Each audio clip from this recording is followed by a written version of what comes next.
Francis മാർപ്പാപ്പയ്ക്ക് വിട നൽകി ലോകം. പ്രാർത്ഥനയോടെ ഫ്രാൻസിസ് മാർപ്പാപ്പയ്ക്ക് വിട നൽകിയിരിക്കുകയാണ് ലോകം. സംസ്കാര ചടങ്ങുകൾ 1.5 മണിക്കൂറോളം നീണ്ടുനിന്നു. ചടങ്ങുകൾക്ക് മുന്നോടിയായ ദിവ്യബലിയോടെയാണ് സംസ്കാര ശുശ്രൂഷകൾക്ക് തുടക്കമായത്.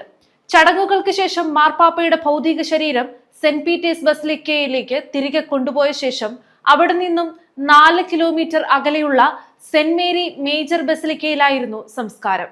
വിശുദ്ധ കുർബാനയ്ക്ക് ശേഷം വിശ്വാസികൾക്കുള്ള കാരുണ്യ വിതരണവും നടന്നു. ചത്തുരത്തിലേക്ക് വിശ്വാസികളുടെ നിലയ്ക്കാത്ത ഒഴുക്ക് തന്നെയായിരുന്നു. അനിയന്ത്രിതമായ തിരക്ക് കണക്കിലെടുത്ത് വൻ സുരക്ഷാ ക്രമീകരണങ്ങളായിരുന്നു വത്തിക്കാനിൽ ഏർപ്പെടുത്തിയത്. വത്തിക്കാന്റെയും റോമിന്റെയും വിവിധ ഭാഗങ്ങളിൽ സംസ്കാര ശുശ്രൂഷ തത്സമയം കാണാനായി സ്ക്രീനുകളും സജ്ജീകരിച്ചിരുന്നു. 170 ലോകരാജ്യങ്ങളുടെ നേതാക്കൾ ചടങ്ങിന് സാക്ഷിയാകാനായി എത്തി. ലത്തീൻ ഭാഷയിലായിരുന്നു ചടങ്ങുകൾ നടന്നത്. കർദിനാൾ തിരുസംഘത്തിന്റെ തലവൻ ജിയോവാനി ബാറ്റിസ്റ്ററയാണ് മുഖ്യ കാർമ്മികത്വം വഹിച്ചത്.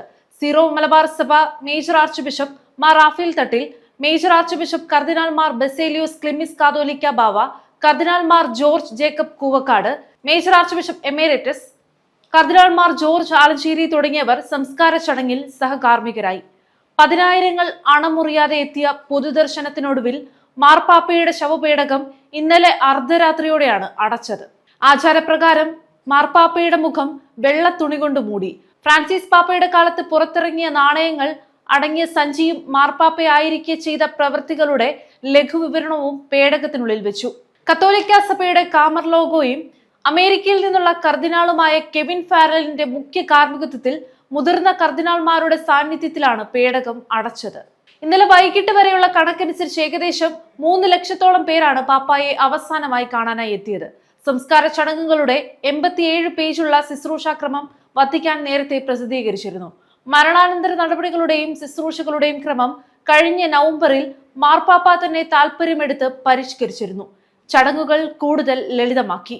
സൈപ്രസ് ഓക്ക് വാഗമരത്തടികൾ കൊണ്ട് നിർമ്മിച്ച 3 പെട്ടികൾക്കുള്ളിലായി മാർപ്പാപ്പമാരെ അടക്കം ചെയ്യുന്ന ആചാരത്തിന് പകരം സാധാരണ തടിപ്പെട്ടി മതിയെന്ന് അദ്ദേഹം നേരത്തെ നിർദ്ദേശിച്ചിരുന്നു.